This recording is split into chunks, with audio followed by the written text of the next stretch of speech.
तो दोस्तों, अब हम क्या कर रहे हैं, हमें हमारे HPC में पाइथन को इंस्टॉल करना है। तो सबसे पहले तो मुझे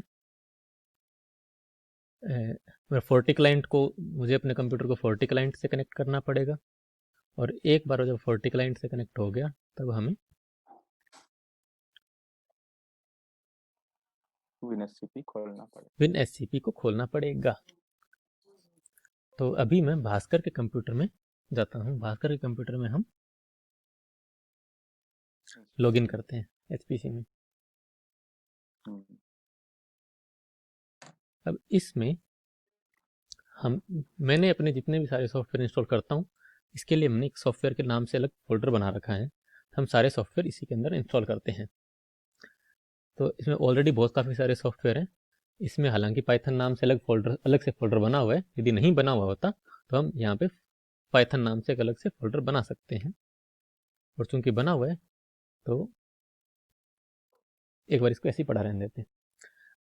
इस सॉफ्टवेयर को इंस्टॉल करने के लिए हमें जिस चीज़ की सबसे पहले ज़रूरत पड़ेगी वो है पाइथन का सोर्स कोड। यूजुअली जब हम अपने कंप्यूटर में किसी सॉफ्टवेयर को इंस्टॉल करना होता है तब हम क्या करते हैं कि हमारे कंप्यूटर में हम एक .exe फाइल डाउनलोड कर लेते हैं। और .exe फाइल को डाउनलोड करके, जैसे कोई भी उठा लो, जैसे सॉफ्टवेयर में वॉलपेपर अच्छा है। कोई भी जैसे .exe फाइल उसको उठा लो और उसमें हम डबल क्लिक करके उस सॉफ्टवेयर को .exe फाइल पर डबल क्लिक करके उस सॉफ्टवेयर को इंस्टॉल कर सकते हैं। पर लाइनक्स के साथ ऐसा नहीं है। हर लाइनक्स अलग होती है और उसका कुछ ना कुछ मॉडिफिकेशन रहता है। तो लाइनक्स में सॉफ्टवेयर को इंस्टॉल करने के लिए थोड़ा मेथड है, वो थोड़ा अलग रहता है। उबंटू जो सबसे कॉमनली यूज्ड ऑपरेटिंग सिस्टम है लाइनक्स में, उसमें हम सॉफ्टवेयर इंस्टॉल करने के लिए हम उसके सॉफ्टवेयर सेंटर का यूज़ करते हैं। उसमें आप लोगों को पता होगा कि हम ऐसे टर्मिनल खोलते हैं और आप लोगों ने शायद उसमें ये कमांड यूज़ करी होगी, sudo apt get install। और जैसे VLC मीडिया प्लेयर इंस्टॉल करना है आपको तो VLC दबा करके एंटर कर देते हैं, उसमें हमारा VLC मीडिया प्लेयर इंस्टॉल हो जाएगा। पर हमारे जो HPC में जो ऑपरेटिंग सिस्टम है वो है Red Hat Linux enterprises 6.0 something है। तो उसमें हमें हमारे सॉफ्टवेयर को इंस्टॉल करने के लिए हमारे पास ऐसी कोई रिपोजिटरी नहीं है। तब हमें हमारा सॉफ्टवेयर सोर्स कोड से कंपाइल करके इंस्टॉल करना पड़ेगा। तो डेफिनेटली उसके लिए पहली रिक्वायरमेंट क्या होगी कि हमें हमारे जो भी सॉफ्टवेयर हमें इंस्टॉल करना है उसका हमें सोर्स कोड इंटरनेट से डाउनलोड करना पड़ेगा। तो चूंकि हमें पाइथन इंस्टॉल करनी है तो हम पाइथन का सोर्स कोड इंटरनेट से डाउनलोड कर सकते हैं। Python open source programming language है, open source piece of code है। तो हम इसका सोर्स कोड यहाँ की रियल पाइथन या किसी भी जैसे दूसरे आप किसी भी सॉफ्टवेयर से आप डाउनलोड कर सकते हो।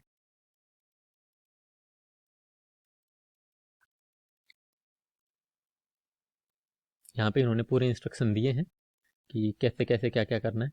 तो मैंने वो ऑलरेडी इस कंप्यूटर में यहाँ पे ऑलरेडी डाउनलोड कर रखा है वो सॉफ्टवेयर। तो ये जो .tgz है ये एक कंप्रेस्ड फाइल है, जिप फाइल है। सॉफ्टवेयर या किसी भी पीस ऑफ कोड को या किसी भी something what ever the code you have, उस चीज़ को कंप्रेशन करने के बहुत सारे टेक्निक्स होते हैं। इसके लिए बहुत सारे फाइल फॉर्मेट होते हैं। विंडोज़ में most commonly used file format है .zip। उसके अलावा आपने .rar .7z उन सब फॉर्मेट्स के बारे में भी सुना होगा। सिमिलरली ये है .tgz। इसको इसमें सारा पाइथन का सोर्स कोड कंप्रेस्ड फॉर्मेट में अवेलेबल है। तो सबसे पहले हमें इसमें इन दोनों को मैं यहाँ से हटा देता हूँ ताकि हम इसको शुरू से देख पाएँ। डिलीट करने में कई बार थोड़ा टाइम लगता है तो मैंने इसको मूव कर दिया। तो अब हमें सबसे पहले इसको डिकम्प्रेस करना पड़ेगा। तो हमने ऑलरेडी टर्मिनल खोल रखा है। यहाँ पे हमें इस लोकेशन पे जाते हैं।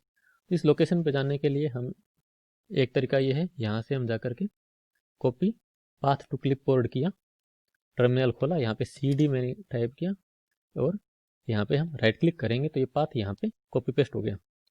अब मैं जब इसको एंटर करूँगा तो हम इस फोल्डर के अंदर आ गए हैं। अब आप लिस्ट ऑफ डायरेक्टरी कमांड से देख सकते हो कि हाँ यहाँ पर हम उसी फोल्डर में हैं। तो जो न्यू फोल्डर हमें यहाँ दिख रहा है वही न्यू फोल्डर हमें दिख रहा है। जो python.tgz की आपको फाइल है वो भी यहीं दिख रही है। पाइथन के बहुत सारे वर्जन हैं, तो अभी लेटेस्ट 3.8 चल रहा है, पर बहुत सारे आप इसमें आपको जो पैकेजेज हैं जो हम पिप से इंस्टॉल करते हैं वो कई बार 3.8 के साथ कंपेटेबिलिटी या उनकी अवेलेबिलिटी नहीं होती है। तो एक वर्जन पीछे जाना ज़्यादा बेटर चॉइस है। तो यहाँ पर मैंने 3.7 डाउनलोड कर रखा है। तो इसको हमें अनकम्प्रेस करने के लिए जो कमांड है वो होती है tar माइनस या हाइफन XVZF। उसके बाद में इस फाइल का नाम, आपको पता है हमें टैब दबाने से सीधा फाइल का नाम आ जाता है, और चूंकि इस फोल्डर में अभी सिर्फ एक ही फाइल है तो मैं सिंपल टैब दबाऊंगा। तो अच्छा, पी दबा के दबाया तो ये फाइल आ गई। जब मैंने इसको किया तो यहाँ पर ये पाइथन डिकम्प्रेस होना शुरू हो गई है। अब जब तक ये डिकम्प्रेस होती है तब तक हम किसी दूसरी चीज़ के बारे में बात कर लेते हैं। पाइथन एक बहुत बड़ा लंबा चौड़ा सोर्स कोड या उसका पैकेज है। तो आपको जब भी कोई बड़ा सा कोड लिखना होता है तो आपको उसमें सारा कोड खुद नहीं लिखते आप उसमें दूसरों के लिखे हुए ऑलरेडी एग्जिस्टिंग कोड का भी आप यूज कर लेते हो।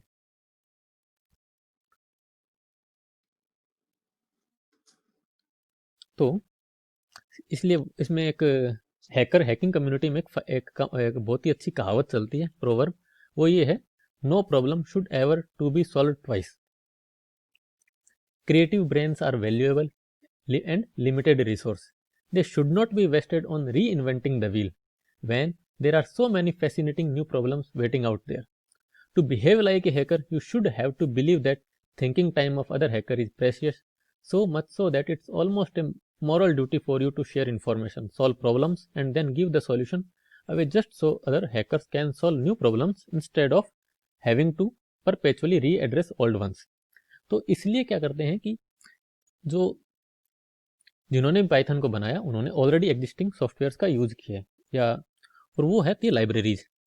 पाइथन को इंस्टॉल करने के लिए हमें चार मोस्ट कॉमनली, ये चार तो मिनिमम हमें चाहिए। हालांकि हमें और भी कई सारी लाइब्रेरीज चाहिए, तो जो कि यदि वो हम इंस्टॉल नहीं करेंगे तो हमें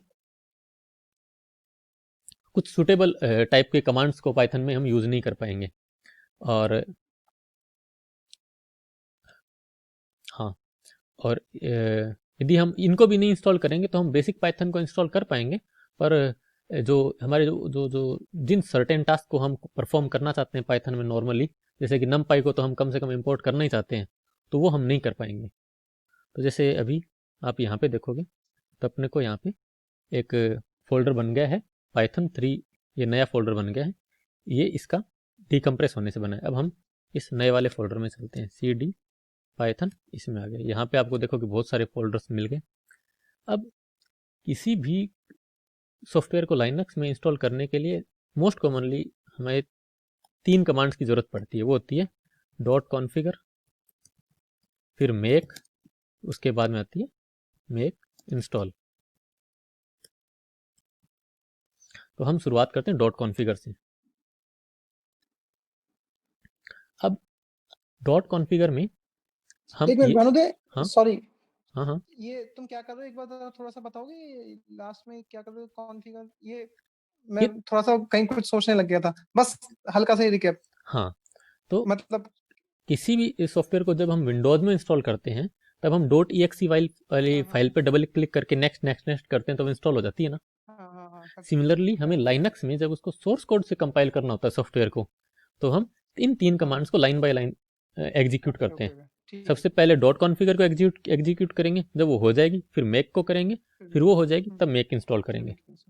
ठीक है, अब हम यहाँ पे हम इस वाले फोल्डर में आ गए हैं, इस वाले फोल्डर में। तो अब हम यहाँ पे देखोगे तो इसके अंदर कॉन्फ़िगर नाम की फाइल होगी, है ना। इसको मैं तो मैं आपको उसमें भी दिखा देता हूँ। मैं यहाँ पे मैंने इसको रिफ्रेश किया तो यहाँ पे एक नया फोल्डर बन गया, इसके अंदर एक कॉन्फ़िगर नाम की फाइल होगी, ये देखो ये रही। तो इसके अंदर बहुत सारे सीक्वेंस ऑफ कमांड्स लिखी हुई है इसके अंदर ऑलरेडी। इसको खोल के देखोगे तो आप देख सकते हो, तो ये सारी commands line by line execute होती है। ये इतनी लंबी चौड़ी फाइल है, सोर्स कोड से कंपाइल करना है तो इसमें बहुत सारी हमें लाइंस की सेटिंग्स की ज़रूरत पड़ती है, तो इन्होंने ऑलरेडी कर रखी है। अब जब हम इस कमांड को रन करेंगे तब कंप्यूटर इस फाइल में कुछ चेंजेस करेगा। कौन से चेंजेस? वो चेंजेस जिससे कि जो इंस्टॉलेशन प्रोसेस है, जो कंपाइलेशन प्रोसेस है, वो अपने कंप्यूटर के हिसाब से अडेप्ट की जा सकती है। जैसे कि इसको थोड़ा उस कंपाइलर की लोकेशन चाहिए, जैसे इसमें कुछ सी की फाइल्स होंगी, सी की फाइल को कंपाइल करने के लिए इसको जी कंपाइलर चाहिए, जी++ चाहिए, जो भी है, जीपीपी, जीसीसी। तो उस जीसीसी की वो अपने कंप्यूटर में कहाँ पे इंस्टॉल्ड है, तो इसको जब रन करेंगे तो इसका जो अपने आप कंप्यूटर डिटेक्ट करेगा कि वो जीसीसी फाइल कहाँ पर इंस्टॉल्ड है, उसकी क्या लोकेशन है, उसका पाथ इसको अंदर अपने आप ऐड हो जाएगा इसके अंदर। सिमिलरली और बहुत सारी चेंजेस करते हैं। अब बाय डिफ़ॉल्ट जब हम .configure कमांड को रन करते हैं तो ये इस तरह से सेटिंग की हुई होती है, इस तरह से .configure की हुई होती है कि जो हम नया सॉफ्टवेयर इंस्टॉल करेंगे वो इंस्टॉल होगा इसके काइंड ऑफ, आप कह सकते हो कि इसके सी ड्राइव में। हालांकि लाइनक्स में कोई सी ड्राइव नहीं होता, पर जो भी विंडोज़ के इक्विवेलेंट जो ड्राइव होता है उसमें जाके इंस्टॉल होगा। पर हमारे एचपीसी में हमें परमिशन नहीं है उन फोल्डर्स को एक्सेस करने की या उसमें हमें कुछ राइट करने की, इसलिए हमें इसमें कुछ इस तरह से सेटिंग्स में चेंजेस करने पड़ेंगे ताकि हमारा जो इंस्टॉलेशन हो वो हमारे ही यूज़र अकाउंट में हो, है ना। तो अब मैं क्या करूँ, मैं चाहता हूँ कि यहाँ पर है ना एक नया फोल्डर बन जाए इंस्टॉलेशन के नाम से, उसमें सारी की सारी फाइलें इंस्टॉल हों। तो मैं इसको कॉपी कर लेता हूँ। आप लोगों को सुनाई दे रहा है? हेलो? हाँ एकदम। हाँ, हो ना, ठीक है। तो यहाँ पे हम इसको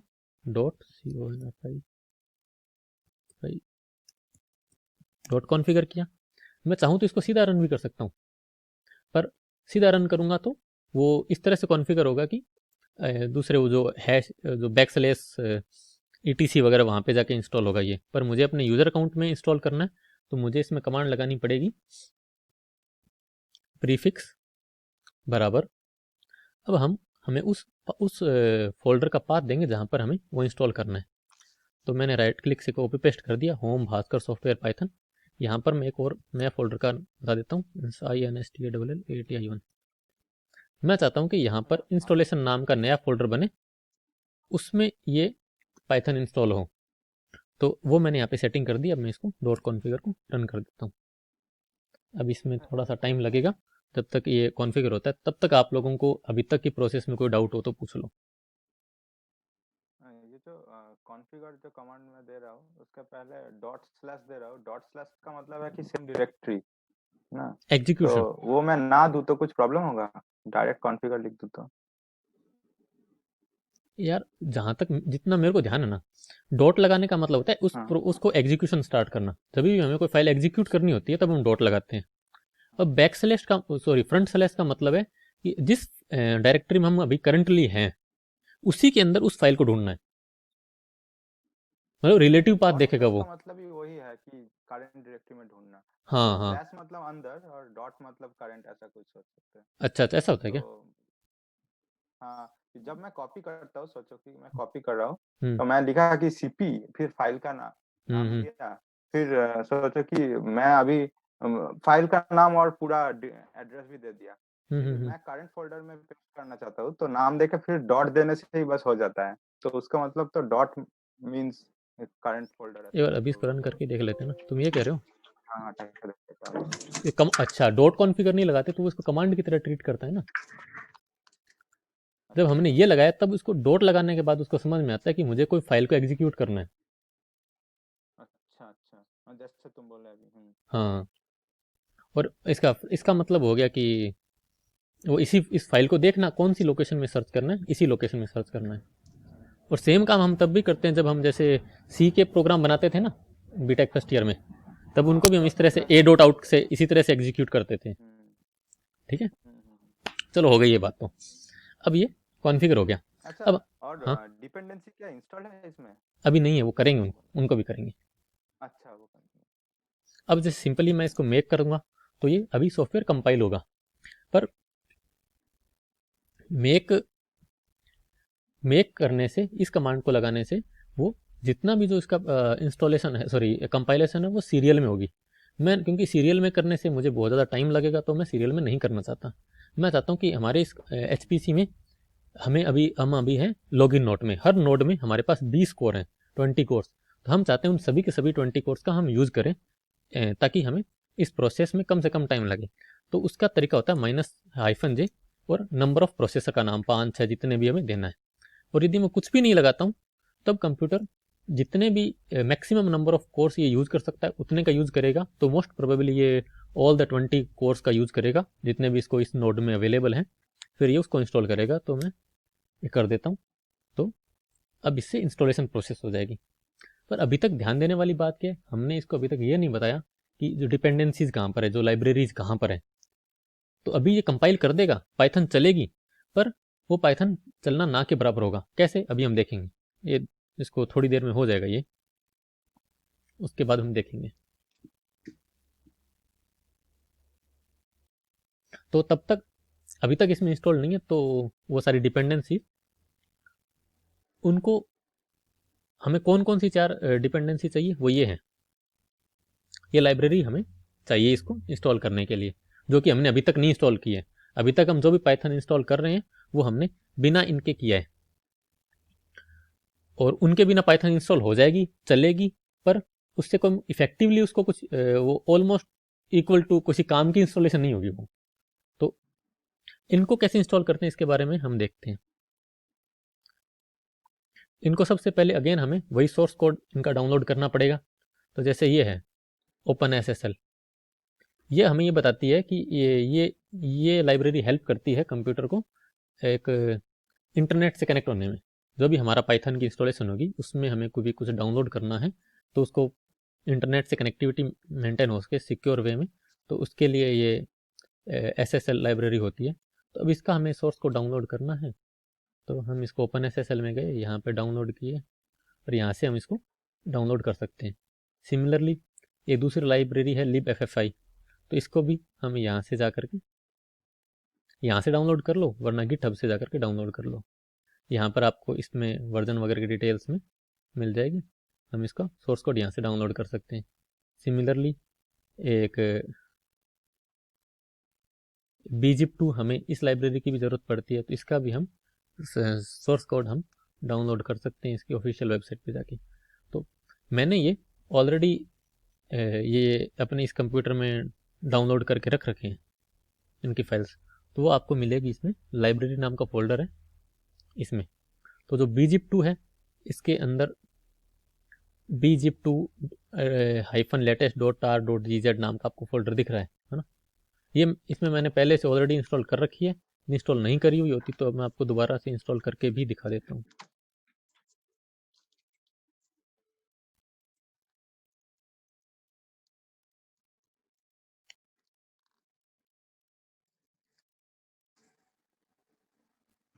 bzip2 libffi,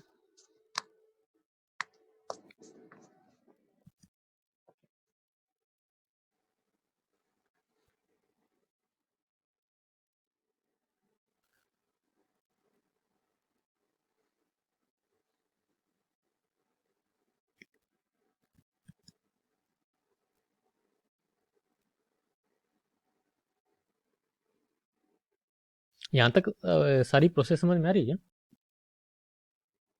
हेलो हाँ हाँ हाँ। Hello yes bro yes. Aqib, हाँ, अरे मैं कहीं और था। हाँ, आ रही है वैसे। अच्छा आशीष, कर रहे हो ना? हाँ हाँ, वाला दे, मुझे तो आ रही है, आ रही है ना? लेकिन एक बार और देखूंगा तो भी समझ में आएगा। मैं नहीं, अभी तक का तो थोड़ा बता सा, सकते हो, अभी तक तो कुछ था खास था ही नहीं इसमें। अरे ऐसा तुम्हें लग रहा है, मतलब मुझे ये बिल्कुल भी नहीं आता है, नहीं, अभी तक तो सच में ये पूरा आने वाला कैसा कुछ भी लग नहीं रहा था। चलो ठीक है, तुम्हें मैं पूरी प्रोसेस 1 मिनट अभी तक मैं शुरुआत से वापस रिवाइज करवा देता हूँ। यहाँ पर मैंने एक और मैं करी थी मैंने, तो इसको यहाँ पे आप देख सकते हो कि ये बता रहा है कि Python build finished successfully but the necessary bits of the building these optional modules were not found. कौन कौन से? BZ2, हैशलिब, SSL, जेडलिब, टीके किंटर, LZMA, कर्सेज। इसको पाइथन हालांकि बिल्ड हो गई है पर अभी इसमें ये सारी चीज़ें अभी तक इंस्टॉल नहीं हुई है, और इसको ये वाली चीज़ भी है, ये भी चीज़ भी इंस्टॉल नहीं हुई है। अब जैसे पाइथन रन करना चाहूँ तो यहाँ पे आप ls कमांड देखोगे तो इसमें आपको पाइथन नाम की फाइल बन गई ना, तो मैं यहाँ पे डॉट पाइथन करूँगा तो ये पाइथन रन हो गया है, देख सकते हो ना। ठीक है। पाइथन इंस्टॉल हो गई है। जब जैसे मैं यहाँ पे 2+2 डालूंगा तो नीचे आपको 4 दिखेगा, दिख रहा है ना 4, है ना। इसका मतलब पाइथन रन हो गई है।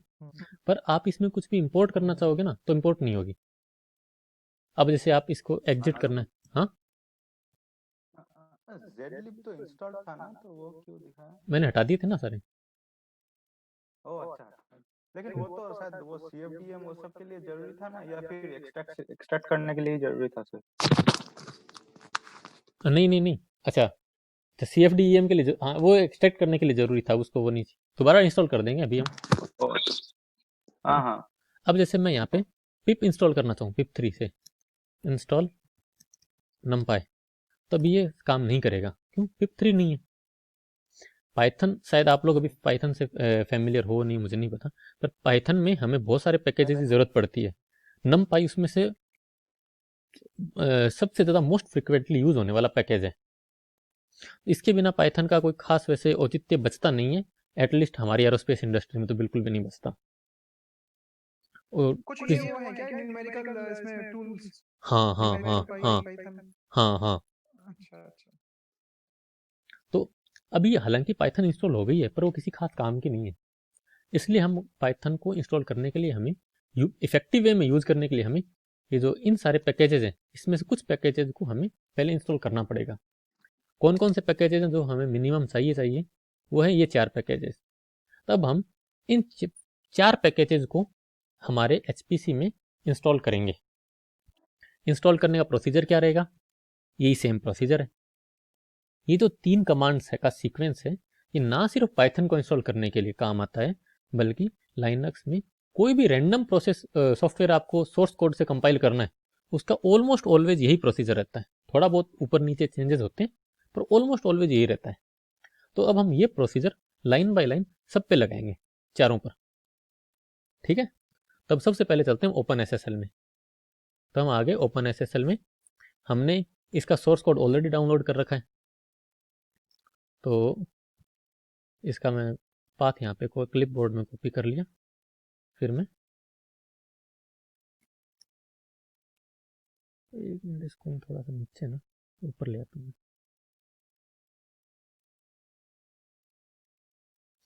मैं CD से होम डायरेक्टरी में आ गया। यहाँ पे मैं CD और उसको मैंने ओपन SSL का इस वाले को डायरेक्टरी में आ गया। यहाँ पे आप LSS देखोगे तो ये आपको फाइल दिख गई। ये वही फाइल है जो आपको यहाँ पे दिख रही है। अब मुझे इस फाइल को एक्सट्रैक्ट करना पड़ेगा। एक्सट्रैक्ट करने का प्रोसीजर वही सेम प्रोसीजर है जो कि हमने पहले फॉलो किया था।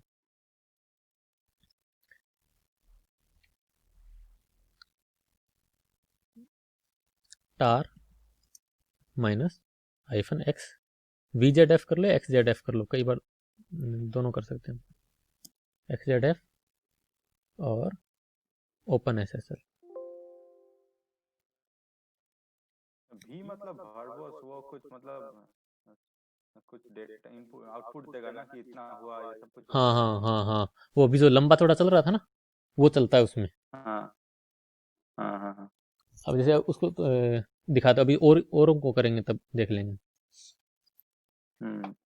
मतलब जो गीकी लोग होते हैं उन लोगों को खास काम का होता है, अपने को अपने जैसे कोई इसमें डिटेल्स नहीं है, तो दोनों ही ओके हैं। तो अब अपने को देख सकते हैं यहाँ पर अपने पास में ये एक नया फोल्डर बन गया। अब हमें इसको ओपन एसएसएल को इंस्टॉल करना है। तो हम क्या करते हैं, इसके CD ओपन एसएसएल, एक मिनट, हम इसमें इस डायरेक्टरी में जाते हैं, cd-op, यहाँ पे ls कमांड देखोगे। हाँ, ओपन SSL की इंस्टॉलेशन थोड़ी सी अलग है। इसमें क्या होता है कि हमारे पास, हम इसको डॉट कॉन्फ़िगर कमांड की बजाय डॉट कॉन्फ़िग कमांड का यूज़ करते हैं। इसमें एक होगी कॉन्फ़िग, होगा इसमें एक, ये रहा, हम इसका यूज़ करते हैं। क्यों करते हैं इसका मुझे नहीं पता। मैंने पहले इसको डॉट कॉन्फ़िगर से करने की ट्राई किया था, उसमें दिक्कत आई थी। मैंने स्टैक एक्सचेंज या स्टैक ओवरफ्लो में जाके सॉल्यूशन देखे, उसमें ऐसा आया था इसका यूज़ करो, तो मैंने इसका यूज़ कर लिया। क्यों करते हैं मुझे नहीं पता। तो इसको करें कैसे, CONFIG, और हमें इसको भी अपने अपने यूज़र डायरेक्टरी में ही इंस्टॉल करना है। तो हम इसको लगाएंगे और अपने अपना पाथ स्पेसिफाई कर दिया। हमें जहाँ पे इंस्टॉल करना है उसका पाथ हम यहाँ से डाल देंगे। इसके अंदर मैं इंस्टॉलेशन नाम का फोल्डर बना देता हूँ, INSTALLATION, ठीक है। तो ये कॉन्फ़िग हो गया। अब हमें इसको इंस्टॉल करना है, तो हम मेक कमांड डालेंगे।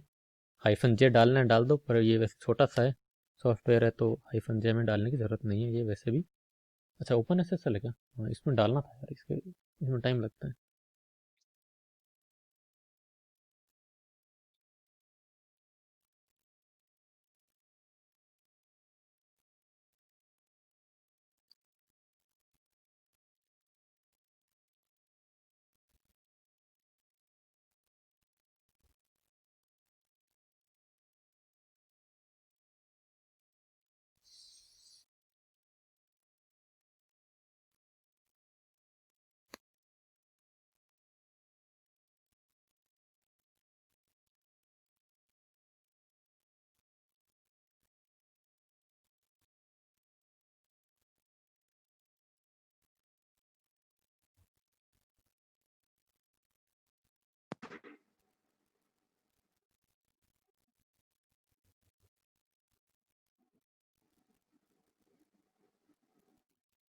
आशीष,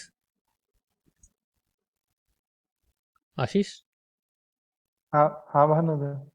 तो जब तक ये होता है तुम्हें कोई डाउट पूछ लो।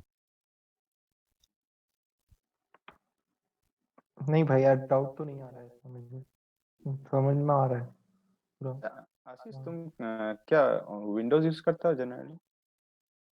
हाँ, मैंने आज तक नहीं यूज किया है भाई ने, नहीं, नॉर्मल इसीलिए तो मुझे उबुंटू या ऐसा कुछ अगर थोड़ा यूज कर लेते हो तो मतलब यूज टू हो जाओगे।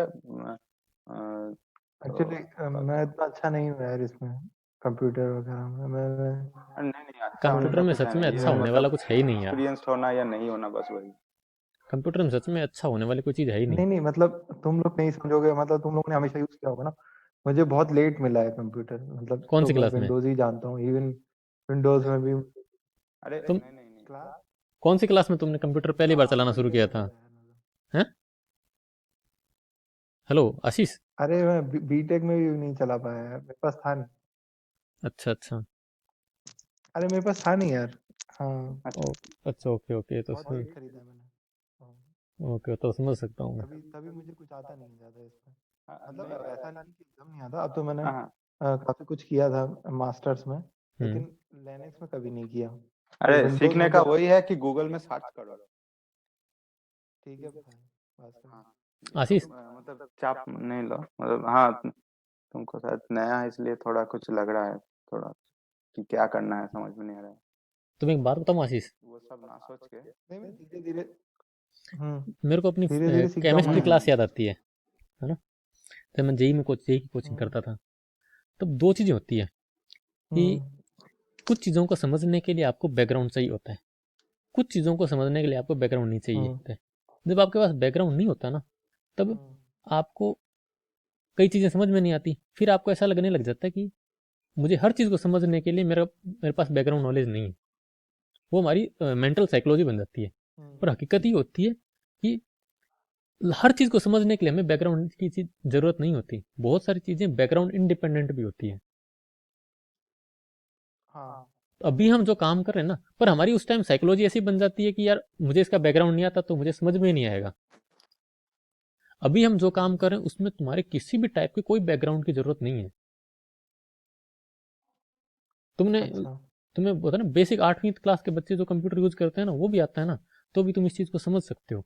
ये बस इतनी खतरनाक खतरनाक लाइनों को देख के ऐसे घबराने वाली जरूरत नहीं है, मेरे को भी नहीं समझ में आती और मोस्टली किसी को नहीं आती क्या लिखा है इसमें ये। नहीं मुझे लग रहा है कि एक बार करूंगा तो यार समझ जाऊंगा। हम्म। एक बार खुद से करूंगा तो मतलब काइंड ऑफ ये फिक्स्ड स्टेप है, आपको लाइन बाय लाइन 4 असल स्टेप्स को में फॉलो करना है। अभी हम्म। क्या है ना मतलब अभी यहाँ पे जैसे मैं अटकता हूँ तो ये मैं पूरा पढ़ा भी वो वाला जो पूरा लिखा हुआ है इंस्टॉलेशन प्रोसीजर इसका लाइट्स का। हम्म। लेकिन क्या हुआ जब मैं करने जा रहा था तो कभी कभी दिक्कत आती है तो कोई बताने वाला ऐसा नहीं है, जैसे लैब में होता तो तुरंत बता देता तो फिर उसका अगला नेक्स्ट स्टेप मैं कर लेता। लेकिन फर्स्ट स्टेप में कभी कभी अटक जाते हैं ना तो वो हो रहा था। आज अच्छा, ये हो गया तो सही है, देखने को मिल गया कैसे कैसे होता है। चलो ठीक है। तो हमने ये क्या देखा, किसी भी तो मैं सॉफ्टवेयर को इंस्टॉल मैं अभी करने के लिए, कंसीडर कर रहा हूँ कि अब वापस रिज्यूम करते हैं इसको ना। हेलो, ठीक है, इसको हाँ वापस, हाँ इसको ठीक वापस स्टार्ट करते हैं। तो हम ओपन एसएसएल को इंस्टॉल कर रहे हैं। ओपन एसएसएल को इंस्टॉल करने के लिए अगेन हमें इन 3 कमांड्स को इंस्टॉल करना, तीन तीन कमांड्स को लाइन बाय लाइन रन करना पड़ेगा। और इसमें ओपन एसएसएल के केस में हमें डॉट कॉन्फ़िगर की जगह हमने हमने क्या, कौन सी कमांड लगाई है, डॉट /CONFFIG, ये हमने कमांड यूज़ करी है। तो ये हमने ऑलरेडी लगा दी थी, फिर हमने मेक भी लगा दी थी, तो मेक में वो सॉफ्टवेयर कंपाइल हो गया। अब हमें मेक इंस्टॉल कमांड लगानी है, तो हमने मेक इंस्टॉल कमांड लगाई। अब इससे ये ओपन एसएसएल इंस्टॉल हो जाएगी हमारे कंप्यूटर में। मेक से वो सॉफ्टवेयर कंपाइल हुआ, और अब जो कंपाइल होकर के जो फाइल बनी वो मेक इंस्टॉल से वो इंस्टॉल हो जाएगी, है ना। यहाँ तक अब हमारा ये ओपन एसएसएल इंस्टॉल हो गई। अब हम सॉफ्टवेयर में इंस्टॉल करेंगे, कौन सी करें, libFFI करेंगे।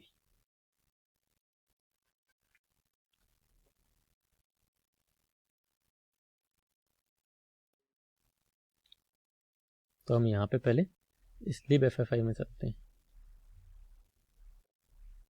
ये रही, यहाँ पे ये हमारी सोर्स कोड वाली फाइल रही। हमें वही स्टेप फॉलो करना है, पहले इस फाइल को हम डीकम्प्रेस करेंगे, फिर इसके लिए डॉट कॉन्फ़िगर लगाएंगे, फिर मेक लगाएंगे, फिर मेक इंस्टॉल करेंगे। तो अब की बार में ये पाथ कॉपी टू क्लिपबोर्ड कर लिया, तो ये पूरा का पूरा पाथ कॉपी हो गया। अब हमारा ओपन एसएसएल इंस्टॉल हो गया है। एक बार हम इसको टेस्ट नहीं करेंगे, हम अब हमें इसे एक स्टेप पीछे जाना है। तब हम क्या करेंगे, एक स्टेप पीछे जाने के लिए cd डॉट डॉट कमांड हम लगाते हैं।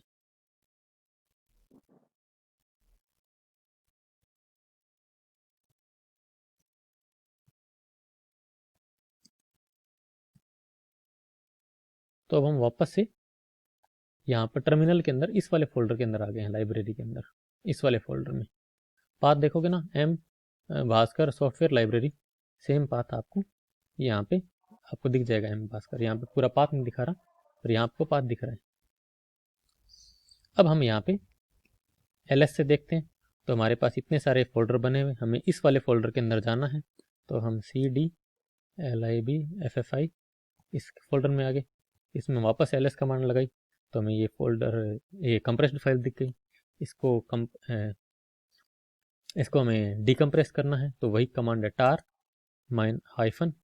-xzf। अब वी लगा देंगे तो हमें पूरा वो डिटेल्स भी दिखेगी इसकी। अब जैसे ये करेंगे तो ये सिंपल सीधा हो गया बिना कुछ इसमें शो हुए। पर यदि हम यहाँ पे वी लगा देते तो इसमें डिटेल्स भी शो होती, ये चलते हुए लाइंस वगैरह दिखती, पूरा हमें पता चलता कि हम यहाँ हमारे क्या क्या काम हुआ है।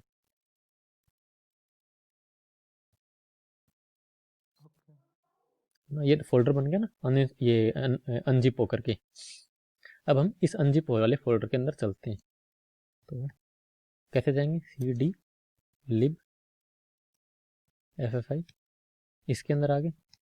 अब इसके अंदर ये सारी फाइल्स है, ये सारी फाइल्स हमको यहाँ भी दिखेगी, सारी की सारी। अब हमें इसको इंस्टॉल करना है, तो वही उसका प्रोसीजर है, CONFIGURE -PREFIX। ये कौन से फोल्डर में इंस्टॉल करना है, हमें उसका पाथ देना पड़ेगा अभी। तो हमको यहाँ पे एक इंस्टॉलेशन नाम का फोल्डर बनाना है, तो कॉपी पाथ टू क्लिपबोर्ड, और ये मैंने पूरा पाथ यहाँ पे स्पेसिफाई कर दिया। यहाँ पे मैं एक नया फोल्डर बनाना चाहता हूँ इंस्टॉलेशन नाम से, तो उसके अंदर मुझे सारा इंस्टॉल करना है, तो मैंने ये यहाँ पे पाथ स्पेसिफाई कर दिया। अब ये डॉट कॉन्फ़िगर हो गया। इसके बाद में वापस हम मेक कमांड लगाएंगे, फिर मेक इंस्टॉल लगाएंगे। ये जब कर लेंगे तो हमारी libffi लाइब्रेरी इंस्टॉल हो जाएगी। ये मेक हो गया, सॉरी कॉन्फ़िगर हो गया, तो हम मेक कर देंगे। अच्छा, मेक करने के लिए इंस्टॉलेशन डायरेक्टरी में क्यों नहीं जाना पड़ रहा है? यूजुअली हम उधर ही क्या मतलब ये उधर ही सोर्स, तो इंस्टॉल हो रहा है, तो उस फोल्डर में मेक कमांड क्यों नहीं लगाए? नहीं ये हम ऑलरेडी हम इसके अंदर आ गए ना, जो सोर्स कोड वाली फोल्डर में। यहाँ यहाँ से ही सब कुछ होगा। हाँ हाँ, सारा हाँ, यहीं पे इसमें होगा। तो ये कमांड तो इसमें रहते हैं। हाँ, अच्छा ठीक है। मतलब सोर्स कोड को जब तो हमने मतलब जब मैं मेक कर रहा हूँ तब उसको पता है कि किस फोल्डर में इंस्टॉल करना है, उसको याद रह जाएगा। हाँ हाँ कॉन्फ़िगर किया था ना, कॉन्फ़िगर में हमने वही तो बताया था इंस्टॉल कहाँ करना है। हाँ, इसको हमने डिकम्प्रेस किया, तब ये फोल्डर बना। अब जो भी तीनों कमांड थी ना, वो सारी हम इस फोल्डर में जाकर के लगाएंगे, समझ में आया ना। और उसी में हमने उस टाइम कॉन्फ़िगर के हाँ, टाइम में हाँ, हमने बता दिया था कि यहाँ पर एक नया फोल्डर बनाना है तो वो इंस्टॉलेशन। याद रह जाएगा उसमें। हाँ, उस इंस्टॉलेशन में जाके तुम्हें वो कमांड लगानी, इंस्टॉल करना है, तो वो इंस्टॉलेशन हो जाता है इसके अंदर। ठीक है। अब सिमिलरली हमने अब इन दोनों में से ओपन एसएसएल को इंस्टॉल कर लिया, libffi को इंस्टॉल कर लिया। अब हमें इंस्टॉल करना है bzip2 को। तो अब हम यहाँ पे चलते हैं bzip2 में, ये रहा। तो पहले हम सिमिलरली यहाँ पर भी cd करके यहाँ पे आ गया मैं। अब मैं इसको copy path to clipboard cd, अब मैं लाइब्रेरी फोल्डर में चल जाता हूँ पहले तो मैं इस लाइब्रेरी वाली फोल्डर के अंदर आ गया, जो कि यहाँ पर है। लाइब्रेरी में मुझे bzip2 नाम के फोल्डर में जाना है, तो cd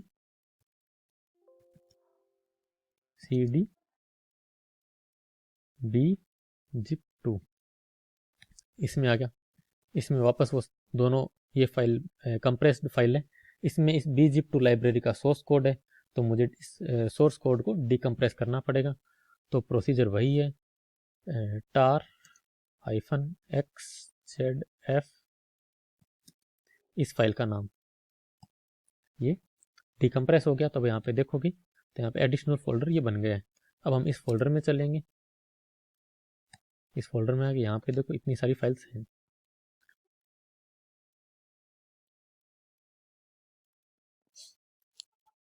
अब इस सॉफ्टवेयर को bzip2 को हम इंस्टॉल करने का वही प्रोसीजर फॉलो करते हम, जो कि हमने यहाँ पे 3 कमांड्स में मेंशन किया है।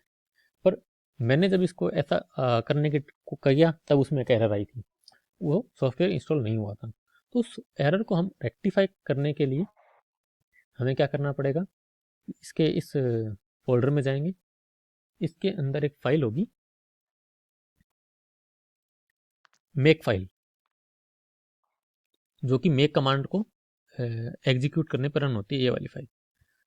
हम इसको एडिट करना पड़ेगा, और इसके एडिट में जाकर के जीसीसी लिखा है, इसके आगे हमें -fpic ये लिख करके सेव करना है। ऐसा करने से अब ये सॉफ्टवेयर इंस्टॉल हो जाएगा, पहले नहीं होता, एरर आती उसमें। पर अब हमने जब यहाँ पे ये कंपाइलर को ढंग से बता दिया, थोड़े से इसमें कंपाइलर की जो कमांड है उसको थोड़ा सा मॉडिफाई कर दिया, अब ये हो जाएगा। तब हम इसको करते हैं वापस।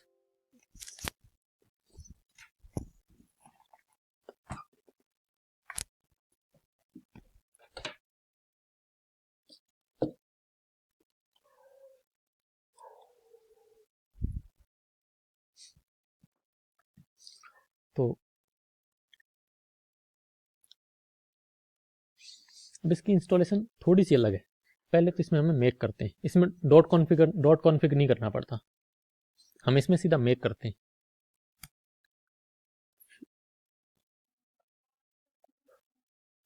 मेक कर दिया। अब इसने कहा कि हमें यदि जहाँ पे जो इस सॉफ्टवेयर को जहाँ पे इंस्टॉल करना है उसकी लोकेशन इसने हमें ऐसे बतानी है। तो हम मेक इंस्टॉल PREFIX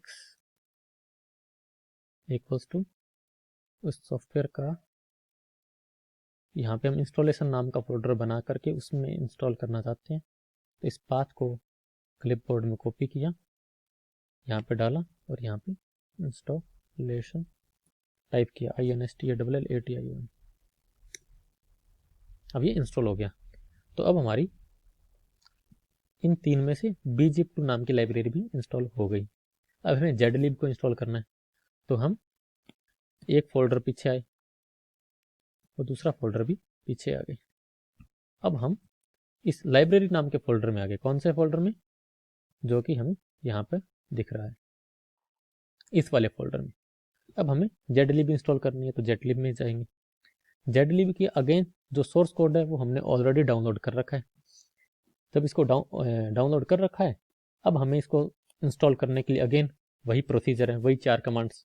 पहले इसको डिकम्प्रेस करो, फिर इसको कॉन्फ़िगर करो, फिर मेक इंस्टॉल।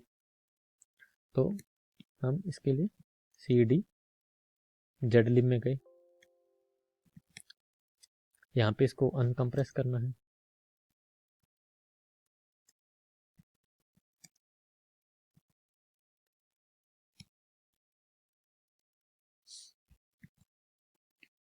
ये हो गया। अब हमें इस फोल्डर के अंदर जाना है, इस फोल्डर के अंदर आ गए। अब हमें वही डॉट कॉन्फ़िगर करना है। यहाँ पे हम उसका पाथ भी स्पेसिफाई करेंगे कि हम इस सॉफ्टवेयर को कहाँ इंस्टॉल करना चाहते हैं। तो जहाँ इंस्टॉल करना चाहते हैं उसका पाथ हमें देना पड़ेगा। तो हम इसको यहाँ पर इंस्टॉल करना चाहते हैं, तो यहाँ पर हमने उसका पाथ स्पेसिफाई कर दिया। यहाँ पे हम इंस्टॉलेशन नाम का फोल्डर बना करके उसमें इंस्टॉल करना चाहते हैं, तो हमने इसको डॉट कॉन्फ़िगर कर दिया। मेक करना है,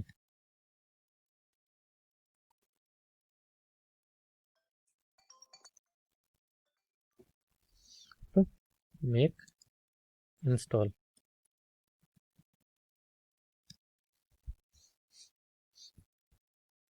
तो अब इस कमांड को इस कमांड को जैसे ही हमने एग्जीक्यूट किया, अब हमारे सामने यहाँ पर इंस्टॉलेशन नाम का फोल्डर बन गया है। इसके अंदर ये zlib नाम की लाइब्रेरी इंस्टॉल हो गई है। हाँ, पर जब भी हम कोई लाइब्रेरी इंस्टॉल करते हैं तो उसके साथ कुछ फोल्डर बनते हैं। एक तो इंक्लूड नाम का फोल्डर बनता है, एक लिब नाम का फोल्डर बनता है। ये सब में सेम बना होगा, तो मैं दिखाता हूँ। इसमें हेडर फाइल .h आती है और इसके अंदर .so फाइल आएगी लिब के अंदर, .so या .a नाम की फाइल आती है। अब आप जैसे किसी में जाके देख लो, इसमें से जैसे OpenSSL में जाता हूँ मैं, OpenSSL, एक मिनट, इसके इंस्टॉलेशन में जाएंगे, तभी भी एक इंक्लूड नाम का फोल्डर है। इसके अंदर हमें हेडर फाइल्स मिलेगी और इस लिब के अंदर हमें ये .a या .so फाइल मिलती है। सिमिलरली आप इसमें bzip2 में जाके देख लो, यहाँ भी एक इंक्लूड नाम का फोल्डर होगा। इंक्लूड में एक हेडर फाइल है और लिब में जाके देखेंगे तो हमें .a फाइल मिलेगी। अब हम चाहते हैं पाइथन को इंस्टॉल करना, तो हम पाइथन वाले फोल्डर में जाएंगे। पर हमने वो चारों लाइब्रेरी इंस्टॉल तो कर दिए, पर पाइथन की इंस्टॉलेशन कैसे पता चलेगा, कंप्यूटर को कैसे पता चलेगा कि वो फाइलें कहाँ पर इंस्टॉल हुई है? तो वो हमें करने के लिए क्या करना होता है कि .bashrc फाइल में जाके कुछ चेंजेस करने होते हैं। अब इसमें मैंने वो चेंजेस ऑलरेडी कर रखे हैं, जैसे मैंने पहले जब इसमें किया था तो मैंने ये इतने सारे इसमें लाइनें ऐड कर रखी है। इसमें मैंने किया क्या है, बेसिकली जो libFFI थी उसकी इंस्टॉलेशन को मैंने यहाँ पे डायरेक्टरी में स्पेसिफाई किया है कि हाँ भाई इसका जो इंक्लूड वाला फोल्डर है उसकी लोकेशन क्या है, यानी कि जो .so फाइल्स या .a फाइल थी उनकी लोकेशन क्या है, या lib64 या lib जो उन फाइल्स की लोकेशन क्या है, हमने पूरा ये बताया है। तो ये फाइल ये इसमें हमें इनको बोलते हैं LD flags, library path, C include path, C++ include path. तो ये सब हमने स्पेसिफाई किए हैं, ये सब कॉपी पेस्ट ही करने होते हैं। मानो हाँ वो पाइथन का जो इंस्टॉलेशन है ना उसमें कैपिटल आई लिखा है वैसा में। हाँ तो वो अपने आप हो जाएगा यहाँ पे, स्मॉल आई का नहीं वो ना हो जाएगा। अच्छा ये चेंज हो जाएगा। नहीं वो हो जाएगा, ये मैंने इसको पहले से ध्यान में रख रखा है। अब क्या होता है कि हमने यहाँ पे zlib का बता दिया, libFFI का बता दिया। यदि हम नहीं बताते तो इंस्टॉलेशन में हमें दिक्कत आती। इसके साथ में पाइथन की इंस्टॉलेशन के लिए हमें इसमें यह भी बताना पड़ेगा कि पाइथन को भी बताना पड़ेगा कि ये फाइलें कहाँ पे इंस्टॉल्ड है। तो जब हम पाइथन के लिए .configure कमांड को रन करेंगे तो हम सिर्फ .configure प्रीफिक्स को रन, इतनी से कमांड को रन नहीं करेंगे, हमें उसके साथ में और भी फ्लैग्स पास करने पड़ेंगे। क्या क्या फ्लैग्स होंगे हमें इसको बताएंगे विद ओपन SSL, और इस ओपन SSL की लोकेशन क्या होगी, ओपन SSL इसको मॉड्यूल यूज करना है उसकी लोकेशन ये है। साथ में LD फ्लैग्स ये है, तो इसमें LD फ्लैग्स में जो हमारा libFFI लाइब्रेरी इंस्टॉल करी थी उसकी इंस्टॉलेशन डायरेक्टरी ये है, bzip की इंस्टॉलेशन डायरेक्टरी ये है, और दूसरे zlib की ये है। bzip का जो एक वो CP वो LD फ्लैग था, ये C फ्लैग है। ये मतलब काइंड ऑफ कॉपी पेस्ट होता है, ये हमें करनी होती है क्योंकि इसके बिना पाइथन हमारे इसमें HPC में इंस्टॉल नहीं होगी। इसके साथ में हमें एक और काम करना पड़ेगा कि हमें पाइथन का सॉफ्टवेयर में जाके यहाँ पे हमारे पास में मॉड्यूल्स नाम का फोल्डर है। हम इसको मॉड्यूल्स में हमें ये भी बताना पड़ेगा कि हम कौन कौन से मॉड्यूल इंक्लूड करना चाहते हैं।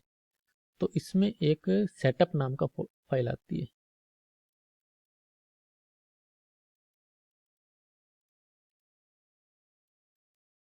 अच्छा अभी तो अंडरस्कोर ही चल रहा है, ये आगे सेटअप। तो हमने यदि कॉन्फ़िगर नहीं किया होता इसको, हमने आपको याद है कि एक बार हमने इसमें पाइथन के अंदर भी .configure कमांड रन कर दी है, यदि नहीं रन की होती तब हमारे पास में सिर्फ एक ही फाइल होती setup.dist जो कि डिस्ट्रीब्यूशन के साथ में आती है, पर हमने कर दिया तो सेटअप नाम की फाइल बन गई है। अब हम इस सेटअप फाइल को जाकर के, यदि सेटअप वाली फाइल नहीं हो तब तो setup.dist में जाके चेंजेस करते, हालांकि रिकमेंड नहीं किया जाता ये, पर मैं कर देता हूँ। और यदि ये बन गई है तो हम इसी में चेंज करेंगे। इसमें जाकर के हम ये बताएंगे कि हमको zlib भी इंस्टॉल करनी है और ओपन SSL भी इंस्टॉल करनी है। तो बताएंगे कैसे, इसमें हम नीचे जाएंगे तो या तो फाइंड ही कर लेते हैं, ये रहा। इसमें हम इसको बताएंगे कि ये लाइन ने ऑलरेडी अभी कमेंट हो रखी है, हम इसको अनकमेंट करेंगे। तो जब हम इसको अनकमेंट करेंगे तो कंप्यूटर को पता चल जाएगा जब ये इंस्टॉलेशन प्रोसेस चलेगी कि हाँ मुझे ओपन SSL को भी इंस्टॉल करना है साथ में, और हमें यहाँ पे उसकी जो SSL फाइल है उसका हमें फोल्डर की लोकेशन भी बतानी है, जो इसकी इंस्टॉलेशन फाइल है उसकी लोकेशन भी बतानी है। तो हम लोकेशन कहाँ से उठाएंगे, हम लोकेशन उठाएंगे यहाँ से जहाँ पे हमने उसको इंस्टॉल किया था।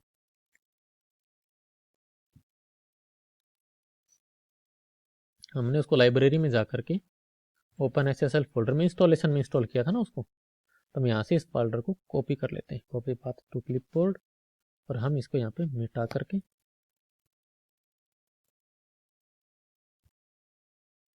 पेस्ट कर दिया। तो अब इसको कंप्यूटर को पता चल गया कि हमारी जो ओपन SSL की इंस्टॉलेशन कहाँ पर है। सिमिलरली हमें zlib के लिए भी करना पड़ेगा ये। तो zlib का इसके अपने आप ढूंढ लेगा क्योंकि हमने उसको LD फ्लैग्स उसको वहाँ पे पास करेंगे इंस्टॉलेशन के टाइम पे। तो इस लाइन को कमेंट किया तो इस लाइन को कमेंट करने से वो जेडलिब को भी इंस्टॉल करते टाइम ध्यान रखेगा। ये हो गया काम हमारा इसका फिनिश। अब हम चलते हैं बैश आरसी में।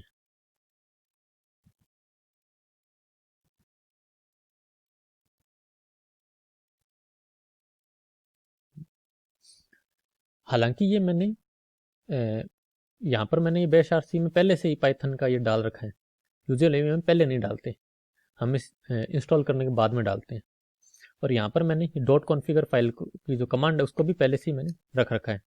तो इसमें बस थोड़ा सा ध्यान ये करना होता है, जब आप किसी दूसरे HPC में इसको इंस्टॉल करोगे तो जो M भास्कर लिखा है यूज़र नेम वो हमें चेंज करना होता है। तो इसमें जैसे अभी M भास्कर है, यदि आप आशीष तुम अपने फोल्डर में अपने HPC में इंस्टॉल करोगे तो एक काम करना, कंट्रोल इसमें या इसमें जाना, सर्च करना M भास्कर और उसको आशीष से सब सारी जगह रिप्लेस कर देना। अब चूंकि ये मैं अभी भास्कर के कंप्यूटर में HPC में इंस्टॉल कर रहा हूँ और यहाँ पे ये ही लिखा हुआ है, तो हम इसको as it is copy paste कर सकते हैं। तो मैंने इस लाइन को पूरा एज इट इज कॉपी कर लिया। अब हम यहाँ पे सॉफ्टवेयर में जाके पाइथन में गए, यहाँ पे देखो ये ऑलरेडी है ना, हम इस फोल्डर में जाएंगे।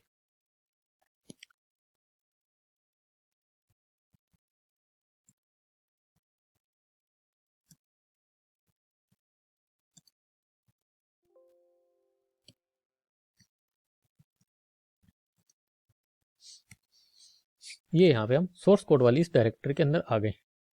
यहाँ पे हम डॉट कॉन्फ़िगर कमांड को रन करेंगे।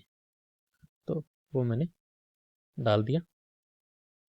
उस कमांड में मैंने ऑलरेडी बता रखा है कि मेरे को इंस्टॉल कहाँ पे करना है। तो इसमें मैंने यहाँ पे बता रखा है कि मेरे को सॉफ्टवेयर में पाइथन में इंस्टॉलेशन नाम के फोल्डर में जाके इंस्टॉल करना है।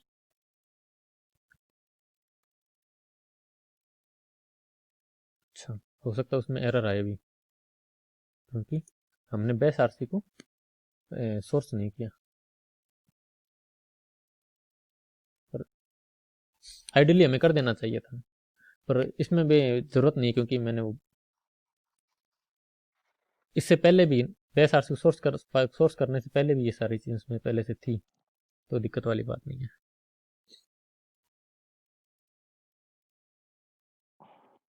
ये कॉन्फ़िगर हो गया।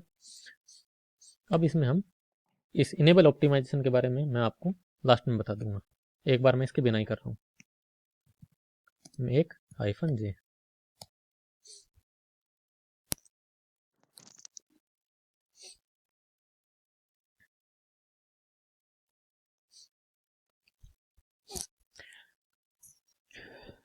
चलो, जब तक ये होता है, मेक होता है, तब तक हम आपको इसके बारे में इनेबल ऑप्टिमाइजेशन के बारे में बता देता हूँ। हम चाहें तो इस इनेबल ऑप्टिमाइजेशन को भी डॉट कॉन्फ़िगर के साथ में पास कर सकते हैं। तो यदि वो करना होता तो मैं क्या करता, इसको यहाँ से हटाता और यहाँ पे स्पेस कर देता, तो फिर ये जो डॉट कॉन्फ़िगर कमांड होती वो पूरी ये कमांड हो जाती। और अभी मैं इसको बिना इनेबल ऑप्टिमाइजेशन के कर रहा हूँ, तो इसको मैं सिर्फ मैंने इतनी ही कमांड पास करी, ये मैंने उसमें इनेबल ऑप्टिमाइजेशन नहीं किया। हम क्यों करते हैं ये चीज़, ये हम इनेबल ऑप्टिमाइजेशन को ऐड क्यों करते हैं, इसका आंसर ये है कि पाइथन के अंदर बहुत सारे उन्होंने ऑप्टिमाइजेशन कर रखे हैं, ताकि जब हमारा कोड रन करें पाइथन कोड तो उसका एग्जीक्यूशन फास्ट हो। पर इसको जब हम इनेबल कर देते हैं ऑप्टिमाइजेशन को, तब जो इसकी मेक की जो टाइम है वो बढ़ जाता है, जो कंपाइलेशन का टाइम है वो काफ़ी बढ़ जाता है, और वो सिग्निफिकेंटली बढ़ता है, कम से कम 2-3 घंटे तक हो जाता है। हम नहीं चाहते कि हमारा ये वाला टाइम है इतना ज़्यादा बढ़े। तो अभी हम क्या कर रहे हैं कि इसके बिना किया, पर यदि मेरे को ये प्रॉपर तरीके से इंस्टॉल करनी होती, फाइनल इंस्टॉलेशन होती मेरी, तो मैं क्या करता, इसके साथ पास करता। उसमें मेरे को कंपाइलेशन में 2 से 3 घंटे का टाइम ज़्यादा लगता, परंतु मेरा जो पाइथन का कोड है वो कम से कम 10% फास्टर रन होते। और 10% फास्ट रन होना अपने आप में एक काफ़ी अच्छी चीज़ है, क्योंकि जब आपके कोड पूरे 4 दिन 5 दिन के लिए रन हो रहे हो तो 10% एफिशिएंसी भी मैटर करती है। अब ये मेक हो गया है। अच्छा, तो अब देखो यहाँ पे आप देखोगे तो पहले जितने इसमें बाकी आ रहे थे ना उतने नहीं रहे, इसमें काफ़ी सारे इंस्टॉल हो गए हैं। हालांकि ये मॉड्यूल्स अभी भी इंस्टॉल नहीं हुए, ये मॉड्यूल अभी भी इंस्टॉल नहीं हुए, पर अपने जो काम है उसमें हमें इनकी ज़रूरत नहीं पड़ती। पर यार कर्सेज की ज़रूरत पड़ती है। तो जैसे ये टी किंटर है, ये होता है आपको ग्राफिकल प्रोग्रामिंग के लिए, हमें इसकी ज़रूरत नहीं पड़ती।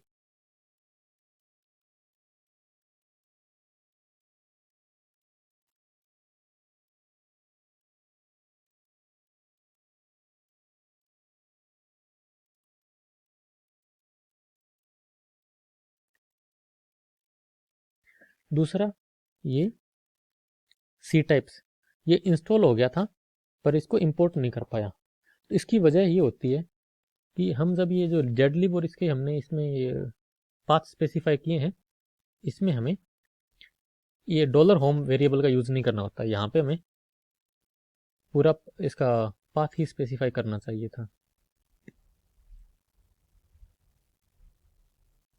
सुन रहे हो या नींद आ गई तुम लोगों को? आकिब, सुन रहा हूँ।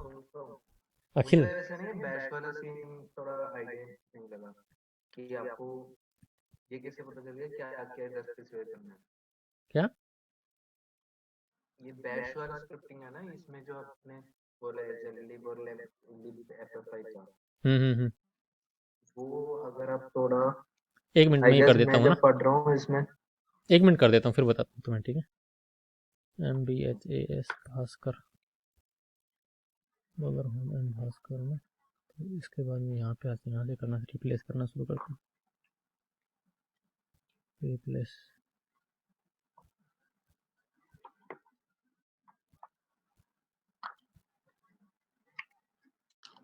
अच्छा इसको करने से क्या होगा?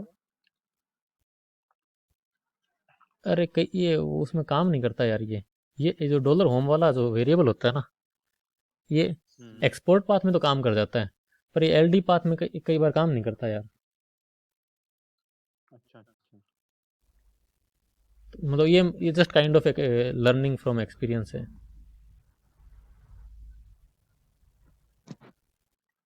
आकिब, नींद नींद से उठ गए? आके नहीं, वो चले गए हैं, एग्जिट बोला कर था दिया क्या उसने? उन्होंने। नहीं एग्जिट नहीं किया है, बट वो बोल नहीं पाएंगे शायद, ऐसा कुछ है, अच्छा उनका अच्छा, कुछ इंटरनेट इशू बता रहा है। चलो ठीक है, तब मैं इसको बेस्ट सोर्स कर देता हूँ।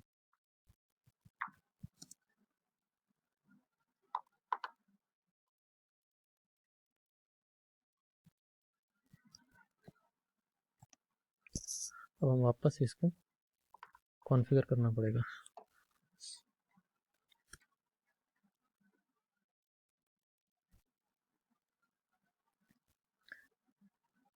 अखिल, अब तुम क्या बताओ, क्या कह रहे थे? मैं बता रहा था ये जो बैश स्क्रिप्टिंग जो आपने किया ना, हम्म जेलिब और लिब एफएफआई को, हम्म। और जहां तक मुझे लगता है एक दो और चीज थे हम्म जो एसएसएल और ये सब, हम्म। तो लाइक आपको कैसे ये पता चल गया किस किस को यहाँ स्पेसिफाई करना है? क्या सेंटेंस बाय सेंटेंस लिखा है या और कहीं से कॉपी पेस्ट किया है? ये यार कम से कम एक वीक की माथापच्ची का परिणाम है ये। अच्छा, ये बोलने से ना मुझे ऐसे फील आता है कि क्या, हाँ मैं तो उसको सही तरीके से लाइक समझ रहा हूँ कि एक इसका वीक, एक वीक था इस या दो मतलब क्या तीन है। दिन तक है ना, इसको ढंग से माथापच्ची करनी पड़ी यार ये। क्योंकि मैं भी बहुत ऐसा था ना, Okay. तो उस टेक एक्सचेंज पे पढ़ के वैसे किया हुआ है, देख। पर हाँ, अब मेरे को मोटा मोटा आइडिया है कि यहाँ पे हम कर क्या रहे हैं। जैसे ये सी इंक्लूड पाथ है ना, तो इसमें हम्म, हमने, इसमें होती, तेरे को पता है कि दिखाया था मैंने कि इंक्लूड नाम के फोल्डर में होती है हेडर फाइल्स। हम्म, तो अब पाइथन की जो सोर्स कोड है उसमें बहुत, जहाँ पर भी इस जेडलिब लाइब्रेरी का यूज किया गया है, तो उसमें उस कोड में उन्होंने टॉप पे लिखा होगा, सी प्रोग्राम है ना ये, तो उन्होंने लिखा होगा हैश इंक्लूड जेडलिब वाला जेडलिब.h। पर सी कंपाइलर को ये फाइल जेडलिब.h मिलेगी नहीं। क्यों? क्योंकि उसका एड्रेस नहीं पता। तब जब सी इंक्लूड पाथ कर देते हैं ना यहाँ पे, तब सी कंपाइलर को पता चल गया कि इसको हेडर फाइल के लिए इस फोल्डर में भी देखना है, सर्च करना है। हम्म, सिमिलरली मिला के लाइक मतलब ये तो कंसेप्ट तो मुझे समझ में आ गई कि हम्म लाइक यहाँ बताना होता है हम्म कंपाइलर को तो ठीक है हम्म बट क्या क्या बताना होता है वो आप लाइक जैसे पहले बोला था आप स्टैक से देख के किया होगा या उसमें जैसे जैसे एरर आई ना, उन उन एरर को मैंने उसमें गूगल में सर्च किया, उससे पता चलता है कि हाँ इसको ये एरर ऐसे दूर होगी, ये एरर ऐसे दूर होगी। ओके ओके फाइन फाइन तो ये एल लाइब्रेरी पास होता है लिंकर के लिए। हमारे पास तीन तो दो चीज़ें होती है, एक तो लिंकर और एक कंपाइलर। तो जब पता लिंकर को जो फाइल चाहिए होती है वो डॉट चाहिए होती है, डॉट एसओ फाइल या डॉट ए फाइल, वो हमें मिलती है इस लिब नाम के फोल्डर में, ओके है ना। तो फाइन ये तो सिर्फ पाइथन की बात है ना और हाँ हाँ, बाकी इतना तो नहीं होगा नहीं नहीं नहीं नहीं नहीं नहीं। वैसे लास्ट में आप ये भी बता दें लाइट्स में जो बैश बैश एसआरसी में जो करते हैं वो हाँ भी क्या एक्सैक्टली क्या है हाँ हाँ हाँ। अब जैसे देखोगे ना, पहले इसमें हमने जब किया था तब उसमें एक एरर आई थी। क्या एरर आई थी? एरर आई थी कि यार कर्सर जब भी दूर नहीं हुई एरर। ये वैसे हमें चाहिए होता है यार कर्सर।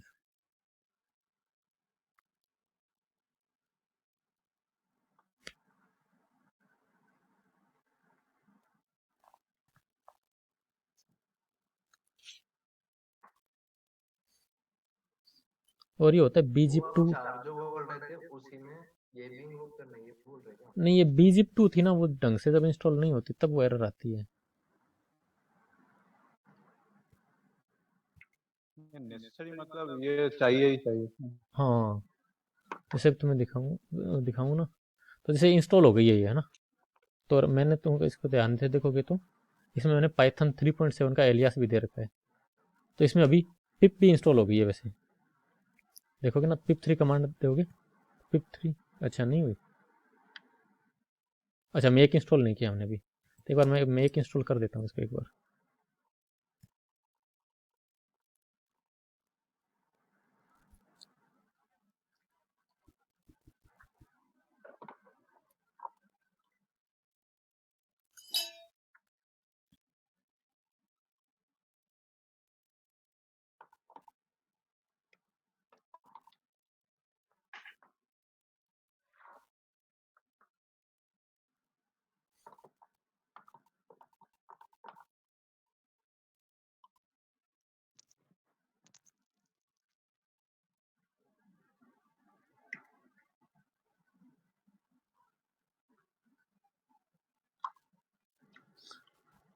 आखिर तुम उसका क्या पूछ रहे थे, लाइट्स का?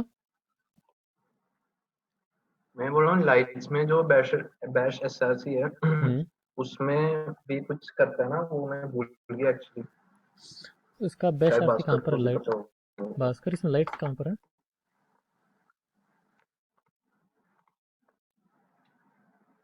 ऊपर होगा ऊपर। अच्छा इसमें शायद नहीं है, इसमें वो CFDM के अंडर है, इसमें लाइट्स वाला नहीं मिलेगा है। अच्छा अच्छा अच्छा। तो ये बेसिक। CFDM के एलियास के अंदर है। हाँ हाँ हाँ CFDM लाइट्स SRC हाँ हाँ हाँ है हाँ, वो। ठीक है ठीक है। ओ मैं समझ गया। उसमें अखिल क्या है, हम्म। ये तुम्हें दिखा देता हूँ एक बार जैसे। वैसे मेरे में भी आप लॉग इन कर आशीष का अकाउंट में मैं किया अभी। जैसे बैश बैश RC और बैश प्रोफाइल दोनों में कुछ ऐड करना था। अच्छा, अच्छा वो MPI का था, वो लाइट्स का नहीं। तो ये अखिल तुम्हारी वाली बैश आरती है। तो इसमें बेसिकली क्या होता है, लाइट इसमें जो जो जो जब भी सॉफ्टवेयर को कंपाइल करते हैं तो एग्जीक्यूटेबल फाइल बनती है। वो एग्जीक्यूटेबल फाइल को हम बोलते हैं बाइनरी फाइल। एक टाइप की बाइनरी फाइल होती है, तो वो बन जाती है बिन नाम के फोल्डर में। हमें यहाँ पे उसका पाथ स्पेसिफाई करते हैं। क्यों? क्योंकि तुम उस सॉफ्टवेयर को रन करना है तो कंप्यूटर को पता तो होना चाहिए कि जिस सॉफ्टवेयर को तुम रन कर रहे हो उस सॉफ्टवेयर की लोकेशन क्या है, उस एग्जीक्यूटेबल फाइल की लोकेशन क्या है। अब जैसे मान लो तुमने स्पेसिफाई नहीं किया, तब तुम क्या कर सकते हो कि जैसे इसमें बल्क विस्कोसिटी में जाता हूँ मैं। तो मैं दिखाता हूँ यहाँ पे इस फाइल को खोल के दिखाता हूँ। देखो ये तुम्हारी है,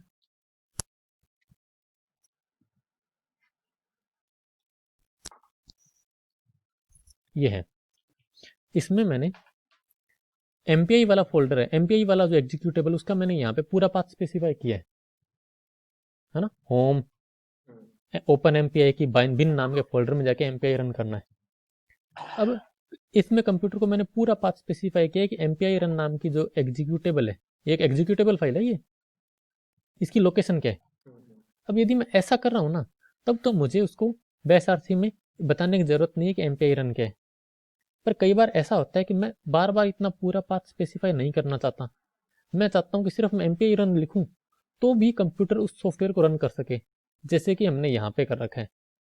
यह है लैम्प्स की एग्जीक्यूटेबल फाइल का नाम, है ना।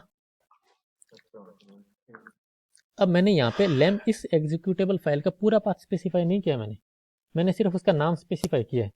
पर चूंकि मैंने इस फाइल का एड्रेस कहाँ बता रखा है, मैंने बैश आरसी में, कंप्यूटर को पता है कि उसको एग्जीक्यूटेबल फाइल के लिए कहाँ सर्च करना है।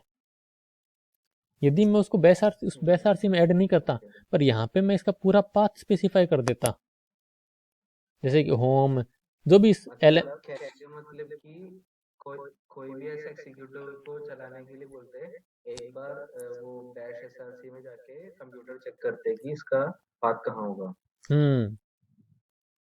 उसका पाथ का एक्सपोर्ट करने का मतलब, बताओ कि एमपी हाँ एमपीए रन और इसमें एक ही लाइन पे ये जो स्टेटमेंट है मिनी में वो एक ही लाइन में आप ये है वो एमपीए रन और इसका तो तुम्हें बताता हूँ, है ना। अब जैसे मान लो मैं कह रहा हूँ कि जैसे ये तुम्हारा इसमें मान लो ये है ओपन MPI बिन, ये जो लैम्प्स वाला ये है ना, तो यहाँ पे मैंने इसका पाथ स्पेसिफाई कर रखा है पूरा। पाथ नाम का वेरिएबल डिक्लेयर किया मैंने, उसको मैंने बताया इसका सोर्स कोड, इसका ये पूरा इसका एड्रेस दे दिया मैंने ना। ये किसका एड्रेस दिया है सर? ये लैम्प्स की इंस्टॉलेशन फाइल का, इस LMP_MPI का।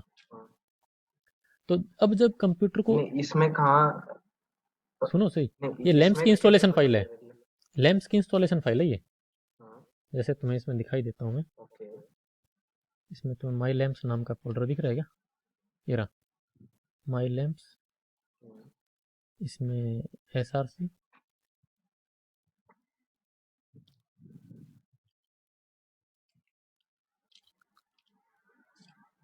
इसमें बिन नाम का फोल्डर होगा कहीं, यही था क्या,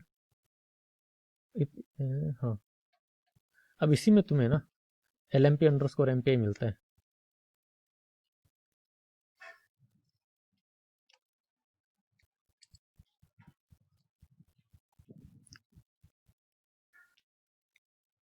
ये रहा, दिख रही तुम्हें फाइल? वो जो MPI रन है वो MPI जो है वो लैम्प्स का एग्जीक्यूटेबल है, तो इसीलिए लाइन लिखा रहता है। तो जैसे ये LMP_MPI है ना, ये बात ये जो LMP ये हमें बेसिकली एग्जीक्यूटेबल फाइल है। जब लैम्प्स को हम रन करते हैं तब हम इस फाइल को एग्जीक्यूट करते हैं, इसकी लोकेशन है ये। अब या तो मैं कंप्यूटर को जब भी रन करना हो ना, मैं यहाँ पे उसका पूरा पाथ स्पेसिफाई करूँ, जैसे डॉलर में जो भी इसका पाथ है इस फाइल का, समझ गया। ये वरना आप सीधे बस इसको बता दो, हाँ में इसका पाथ, हाँ, यहाँ पे मैं इसको जाके एक मिनट रुकना, है ना, मैं बात कंप्लीट कर लेता हूँ, है ना। तो या तो मैं इसको ऐसे रन करूँ तो ये फाइल रन हो जाएगी, अभी मैं इसको रन करूँगा तो देखो रन हो जाएगी। सॉरी, ये M भास्कर का है तो शायद रन नहीं, ठीक है। मतलब तुम्हारे वाले उस HPC में रन करता तो ये रन हो जाती, पर हर बार मैं जब इसको पूरा का पूरा ना पाथ स्पेसिफाई नहीं करना चाहता, मैं सिर्फ इतना चाहता हूँ कि LMPI_MPI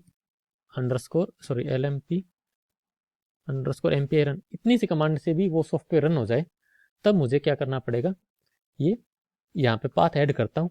अब जब मैंने ये पाथ ऐड कर दिया तो अब कंप्यूटर इस फाइल को रन करने के लिए और जिन जिन लोकेशन में देखता है, सर्च करता है इसके एग्जीक्यूटेबल को, बाय डिफॉल्ट जो भी होती है लोकेशंस, उनके अलावा इस लोकेशन में भी जाके सर्च करेगा। और इस लोकेशन में इस उसको लोकेशन या ये सारे लोकेशन जो स्पेसिफाई किए हैं सब में जाके सर्च करेगा वो लाइन बाय लाइन। सब में जाके सर्च करना। हाँ ये क्योंकि मैं ये सोच रहा था इनको कैसे पता है सिर्फ इसी में सर्च सर्च करना है। नहीं नहीं नहीं, ये इन सब में जाके सर्च करेगा। अगर सारे में सर्च कर दे तो फिर तो ठीक है। हाँ, और इसमें इसको मिल जाएगी, तब वो वहाँ पे जाके उसको रन कर देगा। हाँ, अभी तुम क्या कर रहे थे भास्कर? भास्कर कुछ नहीं। जब वो एम्पियर और जो एलएमपी है ना वो एक लाइन में जो लिखा है वो हाँ हाँ हाँ, हाँ वो एक लाइन में। अब यहाँ पर हमने बताया कि एमपीआई का वो सॉफ्टवेयर को रन करना है। यहाँ पे हमने बता दिया कि कितने प्रोसेसर हैं। ये होस्ट फाइल नोड फाइल मेरे को भी नहीं, आज तक मैंने कभी ध्यान नहीं दिया। अब हम इसको यहाँ पर ये बताते हैं कि एमपीआई रन इस सॉफ्टवेयर को कॉल करेगा और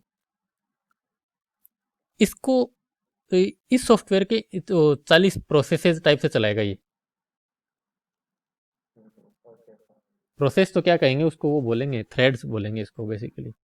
एक तरह से 40 थ्रेड। पैरेलल रन करने के लिए हाँ चाइल्ड कमांड है ना हाँ इसमें। हाँ, ये एमपीआई रन का इस कमांड, इस एमपीआई रन का ये स्ट्रक्चर है बेसिकली। कि तो अब हमें इस वापस हम अपने उसमें चलते हैं,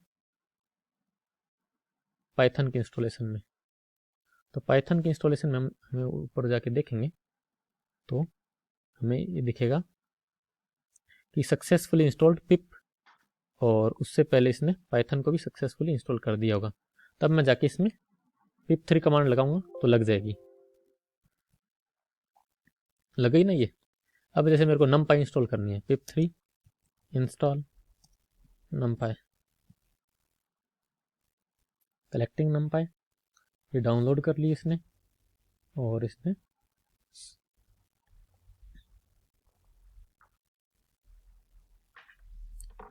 ये numpy इंस्टॉल हो गई। मुझे कोई दूसरा पैकेज इंस्टॉल करना है, मान लो scipy इंस्टॉल करना है, pip3 इंस्टॉल scipy,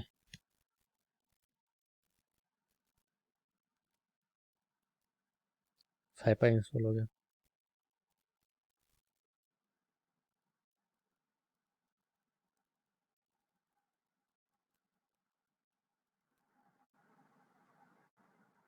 पाइथन मुझे सिंपली रन करनी है तो पाइथन 3 कमांड से वो रन हो जाएगी। पाइथन का वर्जन बता दिया ये इसने। नंपाई वगैरह कहाँ से इंस्टॉल हो रही है? ये इंटरनेट से डाउनलोड किया फिर इंस्टॉल किया। जनरली तो होता नहीं है, बहुत प्रॉब्लम होता है इंटरनेट से करने में, ये ऐसे। इसके लिए हमें वो लाइब्रेरी लाइव इंस्टॉल की थी ना। इंटरनेट से डाउनलोड कर रहे हैं? हाँ, लाइव इंटरनेट से, तभी तो हमने ओपन एसएसएल नाम की लाइब्रेरी इंस्टॉल करी थी। ये ओपन एसएसएल है ना। जिससे वो इंटरनेट से डाउनलोड कर सकते हैं। हाँ, इंटरनेट के साथ कनेक्शन बना सके, जैसे तुम सर्च करोगे ना ओपन एसएसएल। ओ फिर तो मैं बीटीके भी इंस्टॉल कर सकता है ना वैसे तो हाँ हाँ हाँ इसमें। हाँ हाँ हाँ, हाँ ओपन एसएसएल इज सब कुछ सॉफ्टवेयर ऐसे लाइब। इंस्टॉल होगा ऑनलाइन पिप पिप 3 से तुम कर सकते हो, ओके पर पिप 3 में तुम है ना ये तो ये जो तुम जैसे वीटीके इंस्टॉल करना चाहो तो उसकी थोड़ी प्रोसेस अलग रहेगी। पिप से पिप, ये सिर्फ पाइथन पैकेजेस के लिए, पाइथन पैकेजेस के लिए ये, इससे सिर्फ पाइथन पैकेजेस इंस्टॉल होंगे, ये वो वीटीके इंस्टॉल नहीं होगा। पर जहाँ तक मेरे को ध्यान में है तो मैं दिखाऊं तो वीटीके अपने आईआईटी की लाइब्रेरी में शायद ऑलरेडी इंस्टॉल्ड है। इसमें खोल के दिखाता हूँ तुम्हें। अगर कोई मैसेज के ऊपर फोर्स निकालना हो ना तब बीटीके डाउन फाइल में वो हम इसमें ना, इसमें से एक फोल्डर में शायद वीटीके था यार, मेरे को याद नहीं। इसमें कहीं ना कहीं तो मैंने शायद वीटीके देखा था कहीं।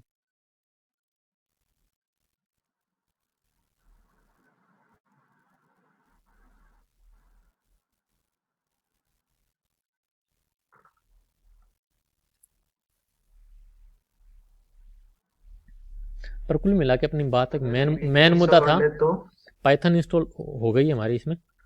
तो पाइथन 3 को हम रन करेंगे। अगर मान ले ये एक सेकंड जनरल ना, क्वेश्चन है। एक सेकंड, अगर मैं मान एक मिनट रन, एक मिनट अकेला ना, सॉरी। इंपोर्ट numpy,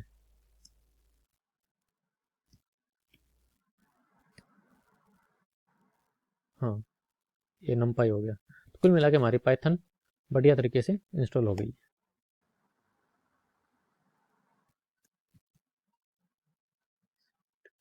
हाँ, अखिल तुम क्या कह रहे थे? हेलो? मैं क्या कह रहा था, वीटी के। हाँ, अगर मान ले वो वीटी के फोल्डर का ही मिल गया, हम्म। तो क्या हम बैश एसआरसी में जाके उसको बस स्पेसिफाई करेंगे कि उसका पाथ उधर है, हाँ तो बस हाँ लाइक हाँ हाँ जनरली पूछ रहा हूँ मैं। हाँ हाँ, हो जाता है।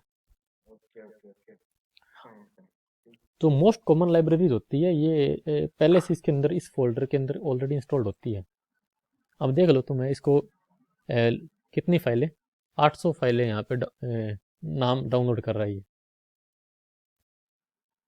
तो इसके अंदर बहुत सारी लाइब्रेरी इंस्टॉल्ड होंगी, इसका मतलब है। देखोगे ना यहाँ पे तुम्हें 900 दिखाई दे रहा होगा, दिख रहा है क्या? बढ़ भी रहा है। तभी तो ये डमरू घूम रहा है। हम बचपन में इसको डमरू बोलते थे, बाद में पता चला ये वो तुम्हारी वाली सैंड ग्लास वाली वो घड़ी होती है।